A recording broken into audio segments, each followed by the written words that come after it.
Hello ഡോക്ടറെ, എന്തല്ല വിശേഷം? നല്ല വിശേഷം. കുറെ ആയാലും വീഡിയോ ഒന്നും കാണാത്ത എന്ത് പറ്റി? കുറച്ച് ദിവസമായിട്ട് പനിയായിരുന്നു. ഇന്നത്തെ നമ്മുടെ സബ്ജക്ട് എന്താ വെച്ചാല്, ഈ കുറെ ആൾക്കാർ അല്ലെങ്കിൽ കുറെ വീഡിയോസ് നമ്മൾ കണ്ടിട്ടുണ്ട്. ഈ പാല് കുടിക്കുന്നത് നല്ലതാണ് അല്ലെ, പാല് വളരെ ശരീരത്തിന് അങ്ങനെയാണ് ഇങ്ങനെയാണ് ഒരുപാട് നല്ല കാര്യങ്ങളും പറഞ്ഞിട്ടുണ്ട്. അതുപോലെ തന്നെ ഒരുപാട് വീഡിയോസ് നമ്മൾ കണ്ടിട്ടുണ്ട് പാല് ശരീരത്തിന് ഭയങ്കര ദോഷമാണ് അല്ലെ, അതായത് ഹോർമോണിന്റെ പ്രശ്നങ്ങളൊക്കെ നമുക്ക് ഉണ്ടാവാൻ സാധ്യതയുണ്ട് പാല് കുടിച്ചു കഴിഞ്ഞാൽ, അങ്ങനെയുള്ള ഒരുപാട് വീഡിയോസ് എല്ലാവരും കണ്ടിട്ടുണ്ടാവും. അപ്പോൾ ഞാൻ ദിശയോട് ചോദിക്കുന്ന ചോദ്യം എന്താ വെച്ചാല്, ആയുർവേദപരമായിട്ട് നമ്മൾ പാല് കുടിക്കുന്നത് നല്ലതാണോ അല്ലെങ്കിൽ നമ്മുടെ ശരീരത്തിന് മോശമാണോ? തീർച്ചയായും ആയുർവേദ പ്രകാരം പാല് വളരെ നല്ലതാണ് ഉപയോഗിക്കുന്നത്. ഓക്കെ, അത് ശരീരത്തിന്റെ വളർച്ചയ്ക്കും ബുദ്ധി വളർച്ചയ്ക്കും ക്ഷീണം മാറ്റാനും ഉത്തമമായിട്ടുള്ള ഒരു പ്രോഡക്റ്റാണ്.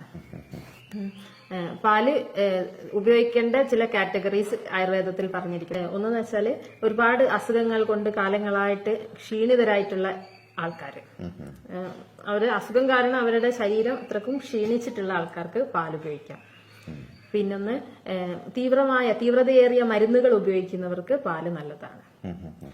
പിന്നെ മാൽ നറിഷ്മെന്റ് ഉള്ള ആൾക്കാർക്ക്, ശരീരത്തിന് ആവശ്യത്തിൽ പോഷണം ഇല്ലാത്ത ആൾക്കാർക്ക് പാല് ഉത്തമമായുള്ള ഒരു വസ്തുവാണ്. തീർച്ചയായും പ്രായമായവർക്കും കുട്ടികൾക്കും പാല് നല്ലതാണ്.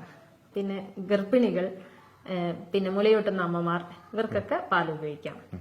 പിന്നൊന്ന് പ്രൊഫഷണലി ഒരുപാട് സംസാരിക്കുന്ന ജോലിയുള്ള ആൾക്കാരുണ്ടാവും. ഉദാഹരണത്തിന് ടീച്ചേഴ്സ്, പൊളിറ്റീഷ്യൻസ്, അങ്ങനെയുള്ള ആൾക്കാർക്കൊക്കെ പാല് നല്ലതാണ്.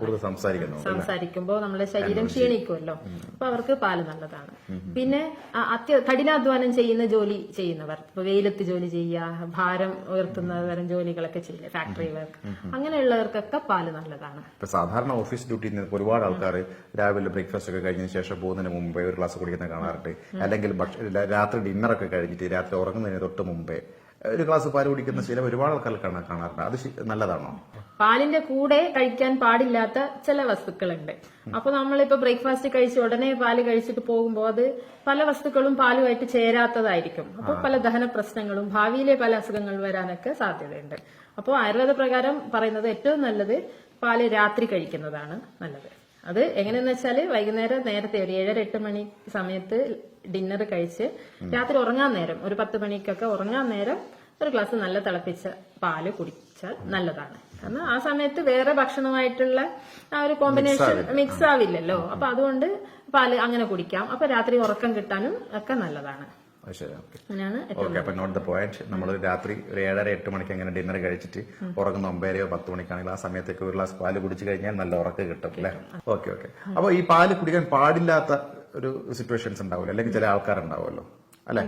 അതെങ്ങനെ ഒന്ന് പറയാം. ഇപ്പൊ ഞാൻ ആദ്യം പറഞ്ഞ കാറ്റഗറിയിലുള്ള ആൾക്കാർ തന്നെ, അവർക്ക് സ്ഥിരമായിട്ട് പാല് ഉപയോഗിക്കാന്നല്ല, അവർക്കും ചില അസുഖങ്ങളൊക്കെ വരൂലേ. ഇപ്പൊ പനി തുടങ്ങിയ അസുഖങ്ങളൊക്കെ വന്നാൽ പാല് കുടിക്കാൻ പാടില്ല. പിന്നെ ദഹനത്തിന് പ്രശ്നം ഉണ്ടെങ്കിൽ, വിശപ്പില്ലായ്മ ഉണ്ടെങ്കിൽ പാല് കുടിക്കരുത്. പിന്നെ കഫത്തിന്റെ ബുദ്ധിമുട്ടുള്ളവർക്ക് പാല് നല്ലതല്ല. പിന്നെ കഫത്തോട് കൂടിയ ചുമയുള്ള സമയത്ത് പാല് കുടിക്കരുത്. പിന്നെ വയറിളക്കം പോലുള്ള അസുഖങ്ങളുള്ള സമയത്ത് പാല് കുടിക്കരുത്. ഇതൊക്കെ ശ്രദ്ധിക്കണം. അതായത് സ്ഥിരമായിട്ട് പാല് കുടിക്കുന്ന ആൾക്കാർ തന്നെ പെട്ടെന്ന് എന്തെങ്കിലും പനി വന്നാൽ അല്ലെങ്കിൽ എന്തെങ്കിലും ശാരീരിക അസ്വസ്ഥങ്ങൾ വന്നു കഴിഞ്ഞാൽ ആ ദിവസങ്ങളിൽ ആ സമയങ്ങളിൽ പാല് കുടിക്കാതിരിക്കുന്നതാണ് ഏറ്റവും നല്ലത് അല്ലേ? ഓക്കെ. പാല് എന്ന് പറഞ്ഞാൽ ദഹിപ്പിക്കാൻ കുറച്ച് ബുദ്ധിമുട്ടുള്ള ഭക്ഷണമാണ്, കുറച്ച് ഹെവിയാണ്.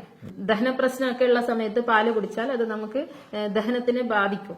എന്നുവെച്ചാൽ ഓൾറെഡി ദഹന പ്രശ്നം ഉണ്ടെങ്കിൽ പാല് കുടിച്ചാൽ കൂടുതൽ പ്രശ്നങ്ങളാണ് ഉണ്ടാക്കുക. പാലിന്റെ കൂടെ ചേർക്കാൻ പാടില്ലാത്ത വസ്തുക്കൾ ഏതൊക്കെയാണെന്ന് ആയുർവേദത്തിൽ കൃത്യമായിട്ട് പറഞ്ഞിട്ടുണ്ട്. അതിൽ മെയിനായിട്ട് പറയുന്നത് പാലിന്റെ കൂടെ നോൺ വെജ് ഉപയോഗിക്കരുത് എന്നാണ്. നോൺ വെജിൽ തന്നെ മത്സ്യം പാലുമായിട്ട് തീരെ ചേർക്കാൻ പാടില്ലാത്ത വസ്തുവാണ്. അതിൽ തന്നെ ചെമ്മീന് നമ്മൾ തീരെ പാലിന്റെ കൂടെ ഉപയോഗിക്കരുത്. പിന്നെ പുളിയുള്ള വസ്തുക്കളും പാലും വിരുദ്ധാഹാരമാണ്.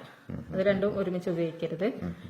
പിന്നെ ഫ്രൂട്ട്സിൽ തന്നെ പുളിയുള്ള ഫ്രൂട്ട്സും പാലും ഒരുമിച്ച് ചേർക്കരുത്. പച്ചക്കറി എന്ന് പറയുന്നത് നമ്മൾ മുള്ളങ്കി പോലുള്ള പച്ചക്കറികൾ ഉണ്ടല്ലോ, അതിന്റെ കൂടെ, പിന്നെ മുതിര, അതിന്റെ കൂടെ ഒന്നും പാൽ ഉപയോഗിക്കാൻ പാടില്ല. പിന്നെ മില്ലറ്റ്സ് ഉണ്ട്, മില്ലറ്റ്സിൽ ഫോക്സ്റ്റൈൽ മില്ലറ്റ്സ്, കോഡോ മില്ലറ്റ്സിന്റെ കൂടെ പാൽ ഉപയോഗിക്കരുത്. ഇതൊക്കെ ആയുർവേദ പ്രകാരം വിരുദ്ധമായിട്ടാണ് കണക്കാക്കുന്നത്. നമ്മളിപ്പം പണ്ട് കോളേജിൽ പഠിക്കുന്ന സമയത്ത് വിരുദ്ധമായിട്ടുള്ള കോമ്പിനേഷൻ എന്ന് പറഞ്ഞ് പഠിക്കും.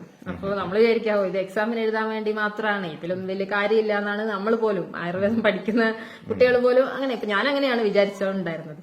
പക്ഷെ പഠിത്തം കഴിഞ്ഞ് നമ്മൾ പ്രാക്ടീസിലേക്ക് ഇറങ്ങും. ഇപ്പൊ ഞാൻ ഇൻസ്റ്റിറ്റ്യൂട്ട് ഓഫ് അപ്ലൈഡ് ഡെർമറ്റോളജിയിലൊക്കെ വർക്ക് ചെയ്യുന്ന സമയത്ത് അവിടെ സ്കിൻ ഡിസീസ് ആണ് കൂടുതലായിട്ട് വരിക, സ്കിൻ ഡിസീസ് മാത്രമാണ് വരിക. അപ്പൊ ആ സമയത്ത് നമ്മൾ റിസർച്ചിന്റെ ഭാഗമായിട്ട് ഡീറ്റെയിൽഡ് ആയിട്ട് ഹിസ്റ്ററി എടുക്കും. അപ്പോൾ ഹിസ്റ്ററി എടുക്കുമ്പോൾ എനിക്ക് അത്ഭുതമായിട്ട് തോന്നിയതെന്ന് വെച്ചാൽ ഒരുവിധം എല്ലാ പേഷ്യൻസും സ്ഥിരമായിട്ട് ഇതുപോലെ വിരുദ്ധാഹാരങ്ങൾ, പാല്, മോര് ഇതിന്റെ കൂടെയൊക്കെ മത്സ്യം ഉപയോഗിക്കുക, മാംസം ഉപയോഗിക്കുക, ഇതൊക്കെ ശീലമായിട്ടുള്ള ആൾക്കാർക്കാണ് കൂടുതലും സ്കിൻ ഡിസീസ് വന്നിട്ട് കണ്ടിട്ടുള്ളത്. അപ്പൊ അത് തന്നെയാണ് ആയുർവേദത്തിൽ പറഞ്ഞിട്ടുള്ളത്, വിരുദ്ധാഹാരങ്ങൾ യൂസ് ചെയ്ത സ്കിൻ ഡിസീസ് വരും, മറ്റുള്ള അസുഖങ്ങളൊക്കെ പറഞ്ഞിട്ടുണ്ട്.